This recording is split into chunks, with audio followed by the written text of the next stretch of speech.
A noiva fugiu com meu irmão e me deixou no altar. 2 anos depois, ela apareceu na minha porta, alegando que finalmente tinha visto a toxicidade da minha família e queria minha ajuda. 2 anos atrás, fui deixado de pé no altar, humilhado e com o coração partido. Minha noiva me largou 1 hora antes do casamento e fugiu com meu irmão. Eu nunca vi isso chegando, ou talvez eu apenas ignorei os sinais porque eu a amava muito. Estávamos juntos há 5 anos, e eu achava que éramos felizes. Mas olhando para trás, fica claro que eu era cego para muitas coisas. Minha família nunca me tratou como prioridade. Meus pais sempre favoreceram meu irmão. Ele era criança de ouro, charmoso e bem-sucedido. Eu era o mais quieto, aquele que sempre comparavam a ele, me fazendo sentir como se eu não estivesse à altura. De qualquer forma, minha noiva era tudo o que eu pensava que queria em uma parceira. Ela era inteligente, bonita e motivada, mas tinha um lado egoísta. Não era óbvio no começo. Apareceu em pequenas coisas, insistindo que as coisas sempre fossem do jeito dela ou nunca se desculpando quando ela magoava meus sentimentos. Eu ignorei porque eu a amava e acreditava que estávamos construindo uma vida juntos. Nunca imaginei que ela me trairia do jeito que fez.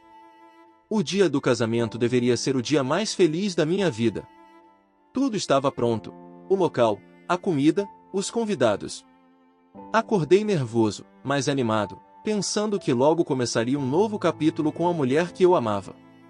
Então, 1 hora antes da cerimônia, ela me ligou. Sua voz estava calma, quase fria, enquanto ela me dizia que não conseguiria prosseguir com aquilo. Ela não me amava mais. Então ela soltou a verdadeira bomba: ela estava saindo com meu irmão. Ela nem pareceu arrependida. Ela disse que não queria me machucar, mas sentiu que tinha que seguir seu coração. Eu nem tive tempo de processar suas palavras antes de desligar. Meus pais, que estavam no local, já sabiam. Meu irmão havia contado a eles mais cedo naquela manhã. Em vez de me apoiar, eles estavam tentando acalmar as coisas para evitar se envergonharem. Quando os confrontei, eles a defenderam. Eles disseram coisas como: talvez seja para o melhor, você não gostaria de se casar com alguém que não te ama. Minha mãe ainda teve a coragem de sugerir que eu deveria ficar feliz por eles. Meu pai apenas ficou lá e me disse para me recompor. Só mais tarde descobri que meus pais tinham desempenhado um papel em tudo isso. Meu irmão sempre se interessou por ela e, aparentemente, eles achavam que ela era boa demais para mim. Eles decidiram que ela seria uma combinação melhor para ele. Eles a estavam encorajando a escolher ele por meses e até prometeram apoio financeiro se ela me deixasse por ele. Eu não tinha ideia de que minha família poderia ser tão manipuladora. Saí do local naquele dia e não olhei para trás. Deixei tudo para trás: minha família, meus amigos, até minha cidade natal. Não conseguia suportar ficar perto de nenhum deles. Me mudei para um estado diferente e comecei de novo. Encontrei um emprego, um pequeno apartamento e passei os 2 anos seguintes reconstruindo minha vida. Foi difícil no começo. Eu não conhecia ninguém, e a solidão era esmagadora. Mas, com o passar do tempo, encontrei paz. Fiz novos amigos, comecei terapia e me concentrei em mim mesmo pela primeira vez na vida. Não contei a ninguém onde eu estava ou como entrar em contato comigo. Não queria ter nada a ver com as pessoas que me traíram. Então, 2 anos depois, minha ex-noiva apareceu na minha porta. Eu tinha acabado de chegar do trabalho e quando abri a porta, mal a reconheci. Ela parecia exausta e desgastada, como se não dormisse ou comesse direito há dias. Ela estava tremendo, e seus olhos estavam vermelhos de tanto chorar. Ela me disse que a vida com meu irmão tinha se tornado um pesadelo. Ele era controlador, emocionalmente abusivo e infiel. A criança de ouro que todos adoravam era um monstro. Eles se casaram logo após o fiasco do nosso casamento e agora tinham um filho juntos. Mas as coisas tinham desmoronado. Meus pais, que antes estavam tão ansiosos para apoiar ela, se voltaram contra ela quando ela parou de corresponder às expectativas deles. Ela disse que se sentia presa, isolada e com medo. Ela estava planejando se divorciar do meu irmão, mas estava com medo do que ele poderia fazer. Ele tinha dinheiro, conexões e um lado mau. Ela estava com medo de que ele a arruinasse financeiramente e levasse o filho deles embora. Ela veio até mim porque achou que eu poderia ajudar. Ela queria que eu testemunhasse no tribunal sobre o quão tóxica e manipuladora minha família era. Ela pensou que meu testemunho poderia fortalecer seu caso e ajudar ela a manter a custódia de seu filho. Fiquei ali ouvindo ela, sentindo nada além de raiva. Ela tinha feito suas escolhas. Ela sabia exatamente que tipo de pessoa meu irmão era, e ainda assim ela o escolheu em vez de mim. Ela deixou minha família manipular ela e foi embora sem olhar para trás. E agora, depois de tudo que ela me fez passar, ela esperava que eu fosse resgatar ela. Eu disse não a ela. Não gritei e nem discuti. Eu apenas disse não e fechei a porta. Foi bom, mas não durou. Alguns dias depois, as mensagens começaram. De alguma forma, ela contou às pessoas sobre sua visita e a notícia se espalhou. Velhos amigos, até mesmo conhecidos em comum, começaram a me procurar. Eles me chamaram de egoísta, amargo e covarde por me recusar a ajudar uma mulher necessitada. Sua ex-madrinha me enviou uma longa mensagem sobre como eu não era homem o suficiente para socorrer ela. Ela disse que eu estava provando à minha família que eu era fraco e não merecia minha ex-noiva em primeiro lugar. Essas eram pessoas que tinham desaparecido da minha vida depois do casamento. Nenhuma delas tinha me defendido naquela época, mas agora achavam que tinham o direito de me dar sermão. Ignorei a maioria delas, mas ainda doía. Eles não tinham ideia do que eu tinha passado, e não se importavam. Eles só queriam que eu consertasse um problema que não era meu para consertar. Agora, estou me perguntando se fiz a coisa certa. Não devo nada à minha ex-noiva. Ela fez a cama dela, e agora tem que deitar nela. Mas há uma criança envolvida, uma criança inocente que não escolheu essa bagunça. Parte de mim se pergunta se minha recusa em ajudar pode machucar ele a longo prazo. Ao mesmo tempo, ajudar ela significaria deixar minha família e seu drama voltarem para minha vida, e não tenho certeza se estou disposto a fazer isso. Atualização 1. Comecei a me perguntar se talvez houvesse algo que eu pudesse fazer que não envolvesse eu falar com minha ex-noiva novamente ou ser sugado de volta para o drama. Até pensei em ligar para um advogado só para perguntar o que aconteceria se eu testemunhasse ou se eu a ajudasse de alguma forma. Mas quanto mais eu pensava sobre isso, mais eu percebia que ainda não é meu trabalho consertar nada disso, e especialmente quando isso significa lidar com minha família tóxica novamente. Mas a culpa de saber que o garoto está preso no meio dessa confusão não vai embora. E então meu irmão decidiu reaparecer na minha vida. Ontem de manhã, recebi um e-mail dele. O e-mail dele foi frio e só de ler meu estômago embrulhou. Foi curto e direto ao ponto. Ele disse que ouviu que minha ex-noiva entrou em contato para pedir ajuda e que seria um erro se envolver e que era para eu ficar longe de assuntos familiares, caso contrário eu iria me arrepender. Fiquei olhando para aquela mensagem por muito tempo. Fiquei tentado a responder, mas não respondi. Foi quando o telefonema chegou. Era de um número desconhecido. Era minha mãe. Depois de 2 anos de silêncio, ela decidiu que era hora de me ligar. No segundo em que atendi e ouvi sua voz, imediatamente me lembrei de todos os motivos pelos quais cortei relações com ela e meu pai. Eu não consegui nem perguntar como ela estava antes que ela começasse a falar. Ela começou a falar sobre o divórcio, meu irmão e como eu precisava ser uma pessoa maior, manter a paz pelo bem da família e ficar do lado dele. Foi aí que eu surtei. Eu nem lembro o que eu disse exatamente, mas sei que eu disse a ela que não queria ouvir mais nada sobre isso. Ela continuou falando sobre como as coisas eram difíceis para meu irmão, e como eu estava punindo a criança se eu me envolvesse. Eu disse a ela que não me importava e que não iria mais consertar a bagunça deles. Desliguei depois disso. Aquela conversa me deixou tão entorpecido por algum motivo.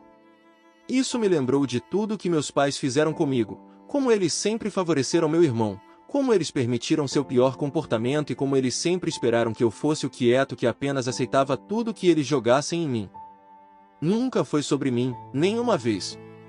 Eu sempre fui o filho reserva, aquele que deveria lidar com qualquer porcaria que aparecesse no meu caminho. Ouvir minha mãe defender meu irmão de novo foi como um tapa na cara. Isso me fez perceber que nada mudou, nem com meus pais, nem com ele.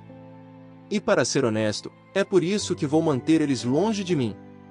Por mais que eu queira simplesmente desligar tudo e fingir que não está acontecendo, não posso ignorar o fato de que o garoto está no meio de tudo isso. Fico pensando em quão impotente ele deve se sentir, observando tudo isso se desenrolar. Mas continuo dizendo a mim mesma que essa não é minha luta. Já passei por muita coisa, e não vou me deixar levar de volta para o drama deles. Então, estou sentado com esses sentimentos há alguns dias, tentando descobrir o que fazer. Se você está curtindo o vídeo até aqui, já deixa o like para dar aquela ajuda. E se ainda não for inscrito no canal, aproveita agora para se inscrever e ativar as notificações. Assim você não perde nada do que vem por aí. Bora continuar! Atualização 2. As coisas pioraram ainda mais, e estou honestamente questionando como consegui aguentar essas pessoas por tanto tempo. É como se o universo estivesse testando minha determinação. Toda vez que penso que construí um muro alto o suficiente para bloquear eles, alguém encontra uma maneira de passar por cima dele ou passar por uma fresta. Desde o telefonema da minha mãe, tenho sido absolutamente bombardeado. Começou com algumas mensagens de texto de familiares, meus tios, tias, primos e agora é como se todos tivessem formado uma frente unida. Eles vêm até mim de todos os ângulos, dizendo que estou arruinando a família por não apoiar meu irmão, ou pior, por não ficar fora dos assuntos familiares dele, quando é exatamente isso que estou fazendo. É como se eles achassem que sou obrigado a me envolver só porque compartilhamos o mesmo sangue. Alguns deles chegaram a dizer que estou guardando rancor e não estou sendo um homem sobre isso. Passei os últimos 2 anos trabalhando duro para reconstruir minha vida e seguir em frente da bagunça tóxica que eles criaram, e agora eles acham que eu deveria jogar tudo fora só para voltar ao drama. É exaustivo. Para eles, família significa lealdade não importa o que aconteça, mesmo que essa lealdade custe sua felicidade e bem-estar. Além de todo o drama familiar, também comecei a receber e-mails da minha ex-noiva. Ela os envia a cada 2 dias agora. No começo, eu simplesmente os ignorava. Mas eventualmente, eu desisti e abri um. Eu quase queria não ter feito isso, porque eles eram todos iguais. Ela está me implorando para reconsiderar e continua enfatizando o quanto eu poderia ajudar ela e seu filho. Cada e-mail é mais desesperador que o anterior, e agora, ela até começou a enviar fotos da criança. Eu entendo que ela esteja em uma situação difícil, mas a coisa toda parece manipuladora. Ela sabe que eu não sou insensível, e acho que ela está tentando usar isso contra mim. É como se ela soubesse que se ela puxar as cordas do meu coração, eu vou ceder. A questão é que eu não sou idiota. Eu vejo o que ela está fazendo, mas não consigo fingir que isso não me faz sentir culpado. Eu não pedi por essas fotos, e eu não as queria, mas ela sabe que eu vou olhar para elas.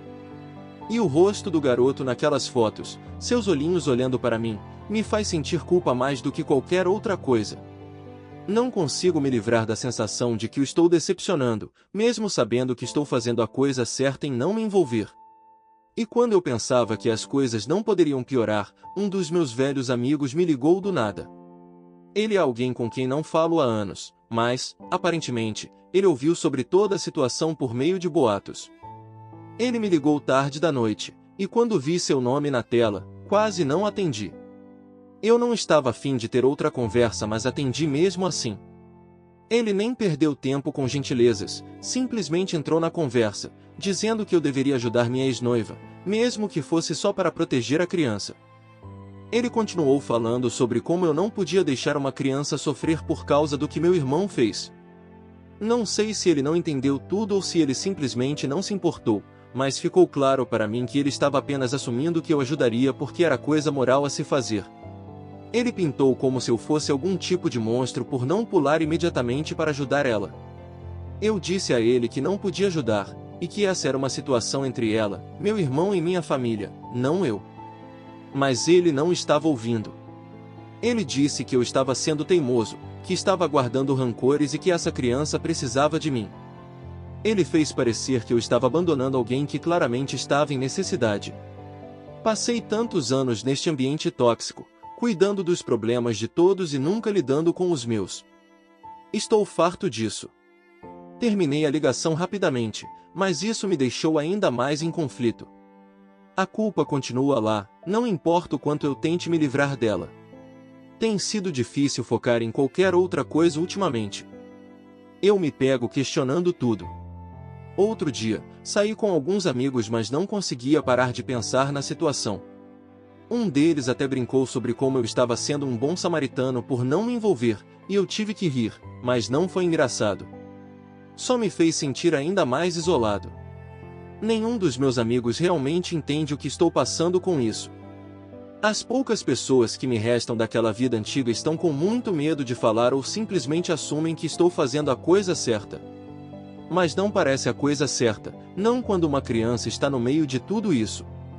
Também tenho pensado em como a situação da minha ex-noiva pode piorar. Se meu irmão e meus pais continuarem insistindo pela custódia total, honestamente não sei o que pode acontecer. Minha família sempre foi boa em manipular o sistema, e já os vi fazer isso antes. Atualização 3.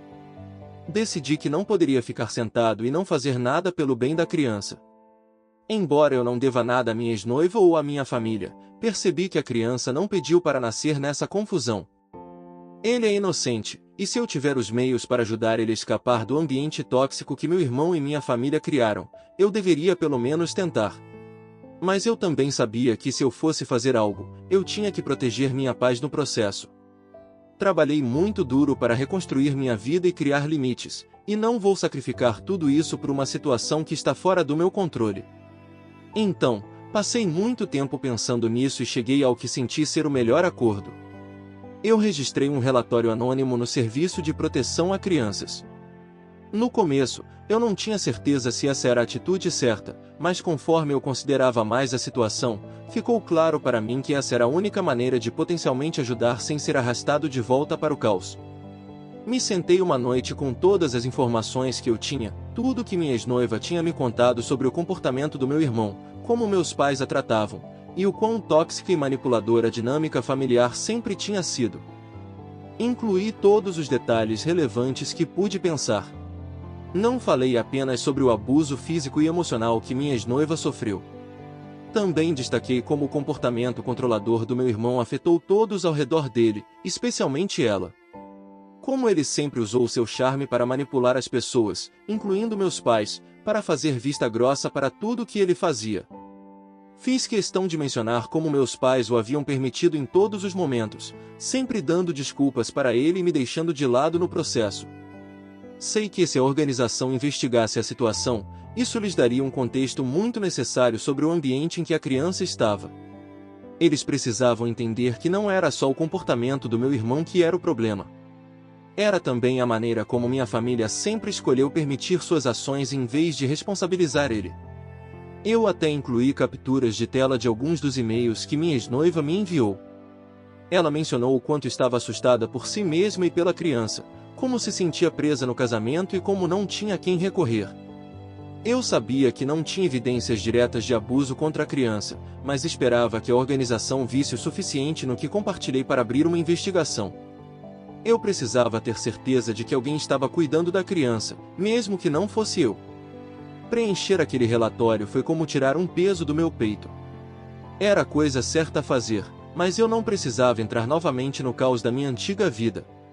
Eu disse à organização que eu queria permanecer anônimo e que não queria ser contatado para acompanhamentos ou envolvido no caso de forma alguma. Eu nem queria que meu nome fosse mencionado. Eu só queria ter certeza de que a criança estava segura. Eu não esperava nenhum feedback imediato ou qualquer tipo de encerramento. Era improvável que a organização me atualizasse, mas eu estava em paz sabendo que fiz o que pude. Não precisei reabrir as velhas feridas da bagunça da minha família, e não precisei mais me envolver no drama deles. No final do dia, o relatório foi a maneira mais eficaz de agir sem sacrificar minha saúde mental e a vida que trabalhei tanto para reconstruir. Nos dias que se seguiram, tentei me concentrar em seguir em frente, mas é mais fácil falar do que fazer. Minha família é implacável, e toda vez que penso que eles podem me deixar em paz, outra mensagem ou e-mail aparece. Dessa vez, não foi só minha mãe ou um primo distante, meu próprio irmão entrou em contato. Ele me enviou uma mensagem curta me acusando de trair a família e ser vingativo. Ele me disse que eu estava cometendo um erro enorme e que me arrependeria, mas havia algo mais no tom da mensagem que me fez parar e pensar por um segundo. Não era só raiva, era medo. Ele estava preocupado. Eu nem me incomodei em responder. Quanto mais eu pensava sobre isso, mais eu percebia que tudo o que ele tinha dito não passava de manipulação. Quanto à minha ex-noiva, não tenho notícias dela há alguns dias, o que foi um alívio até que recebi um último e-mail dela ontem. Foi uma mensagem curta, apenas uma mensagem simples que dizia: "Obrigada, e sinto muito pelo que te fiz passar." Sem detalhes, sem explicações, apenas essas palavras. Isso me deixou com sentimentos mistos. Por um lado, estou feliz que ela reconheceu a dor que causou, mas, por outro lado, me fez perceber o quanto ela está passando. Não sei o que vai acontecer a seguir com sua batalha pela custódia, mas se houver uma pequena chance de ela conseguir tirar a criança daquele ambiente tóxico, espero que dê certo para ela. Mas tenho que me lembrar de que não posso me envolver novamente. Não posso consertar os problemas dela, e já fiz mais do que o suficiente para ajudar. Agora, cabe às autoridades. O que acharam dessa história? Deixe sua opinião nos comentários. Não esqueça de deixar o like, se inscrever no canal e ativar o sininho para acompanhar mais vídeos como esse. Até logo!